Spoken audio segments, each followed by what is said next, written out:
Huling hirit ng gala ng Dora and Friends. At syempre kami nga po mga gala, kaya nga hindi kami papayag na magpapasukan na nga, hindi pa nga rin kami nakakagala ulit. Ay wag nyo na nga lang pansinin ito ngayon na mundok riyan kaya nga po ako ay napuing na ng bonggang-bongga. Inabot na nga ako riyan ni Kambal dahil nga ang mata ko nga ay napuing. Ay talaga nga namang itong mga matang irit, talaga nga naman napupuing pa, ikaliliit na. At pagdaan ko nga ng kinabuogan riyan ay may nadaanan nga kaming palamig, kaya nga kahit nga kami lumagpas na, talaga ako'y bumaba para nga po bumili. Ay, ito nga yung pinaka-favorite ko nga palamig, gulaman na may gatas o may gata, ewan ko ba? At eto nga po kami at nakarating na nga rin agad ng Malakaban. Ay dito nga pala kami magpupud trip at gagalangan ng Dora and Friends. Ay dito nga rin kami maghihintayan dahil ang mga kasama ko nga ay naroon pa sa Pinagdilawan at nasa Bumbong at nasa Nabotas pa. Ay, itong Beans Food Hub nga, naisipan namin venue ng aming huling hirit nga sa tag-araw. Charis, huling hirit bago magpasukan. Ay hindi ko alam, may napaka-aesthetic pala ng kanilang lugar rin At shout out po sa mga nakakilala nga sa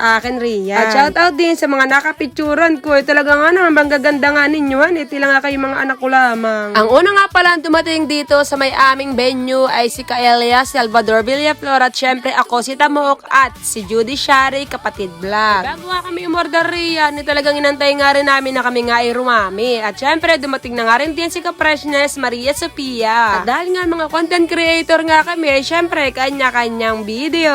At syempre ito nga yung napakagandang burrito at napakamurang menu ng Beans Food Hub. At dito nga ay dahil si Kim Kadiaw na lamang nga ang aming inaantay, ay kami nga ay nagplano na mag-order na para kahit pa paano ay nagagawa na nga yung aming o-orderin. Ay si kapatid vlog nga pala ang tagalista riyan at dahil siya nga ay may alam nga rito sa may Beans Food Hub. Kapatid vlog, gusto ko lang tanungin, ano bang tumama? Charis! At syempre ito nga si Mama Mensat namimili na nga po ng kanilang o-orderin ni Boss Da. At syempre ito nga rin si ako si Tamok at o-order na nga rin ng kanyang food. Ay ang usapan nga namin ay KKB, kanya-kanyang bayad, ganyan. Lahat naman kasi kami ay kahit papaano ay may pera-pera, kaya nga kanya-kanyang bayad. Pagka talaga may naging isang milyonaryo dito, talagang siya na nga magpapalibre sa susunod At si Kambal Salvador Villaflor nga ang huling order diyan. At syempre, konting flex ang ating mga kasama, ang fresh na fresh, si Ka-Freshness, si ako, si Tamok, si Boss Da, syempre ang